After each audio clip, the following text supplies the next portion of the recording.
जैसे ही अवनी अंदर गई वो चिल्लाई, मॉम डैड यहाँ आइए, यहाँ आ जाइए डाइनिंग रूम में। मुझे आप लोगों को बहुत बड़ी खुशखबरी देनी है। कहाँ है मॉम डैड, आइए ना। अवनी की इतनी एक्साइटेड आवाज सुनने के बावजूद भी अनिल और गीता अपने कमरे से मुंह लटकाए हुए ड्राइंग रूम में आए। गौतम को उन दोनों की शक्ल देखकर थोड़ा अजीब लगा। गौतम मन ही मन बोला, यहाँ इनकी बेटी इतनी एक्साइटेड है, उसके चेहरे की खुशी छलक छलक के बाहर आ रही है, और ये दोनों इतने मायूस क्यों लग रहे हैं? क्या गड़बड़ हो सकती है? गौतम ये सब सोच ही रहा था कि तभी अवनी ने कहा, डैड मॉम, मुझे आपको बहुत बड़ी खुशखबरी देनी है, पहले मिठाई खाइए। जैसे ही अवनी बर्फी का टुकड़ा अनिल के मुंह की तरफ ले गई, अनिल ने उसका हाथ पकड़ लिया और बर्फी के टुकड़े को मिठाई के डब्बे में वापस रख दिया। अनिल ने बहुत ही गंभीरता के साथ बोला, देखो अवनी, जो मैं बोलने वाला हूं वो ध्यान से सुनो। अनिल का इतना सीरियस मूड देखकर अवनी को थोड़ी घबराहट हुई और उसने डरते हुए पूछा, क्या हुआ डैड, सब ठीक है ना? तभी अनिल ने कहा, बेटा वहां तो सब ठीक है, लेकिन यहां कुछ ठीक नहीं है। मैं ज्यादा घुमा फिरा कर बात नहीं करूंगा, लेकिन बोलने के बाद अनिल ने गीता की ओर देखा जो मुंह चढ़ाकर कोने में खड़ी हुई थी।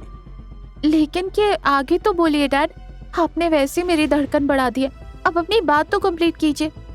अनिल ने बोला, बात यह है अवनी कि तुम्हारी माँ गीता ने पक्का मन बना लिया है कि तुम कल से अग्रवाल इंडस्ट्रीज को ज्वाइन करोगी और वहां पर पहले की तरह ही काम करोगी। और तुम्हारी माँ ने यह बात तुम्हारी दादी सा से भी कर ली है। इन्होंने अपनी जुबान दी है कि तुम कल से वहां जाओगी, और इनके नखरे तो तुम जानती हो। तुमने अगर इनकी बात नहीं मानी तो फिर। ऐसा कहकर अनिल सोफे पर बैठ गया और गीता की ओर तिरछी नजरों से देखने लगा। तभी गीता बोली, तो क्या तुम क्या मुझे ड्रामेबाज समझते हो?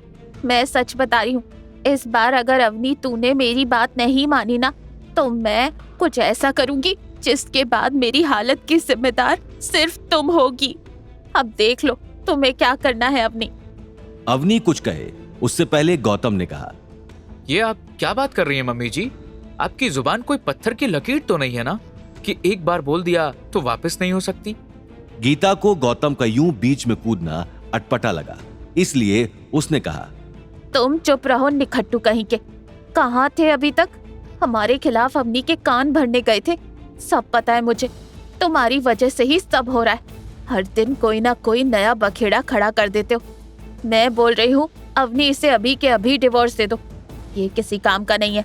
निकालो इस मनूस को अपनी लाइफ से। मौसा आज भी रेडी है तुम्हारे लिए एक से एक रिश्ता ढूंढने के लिए।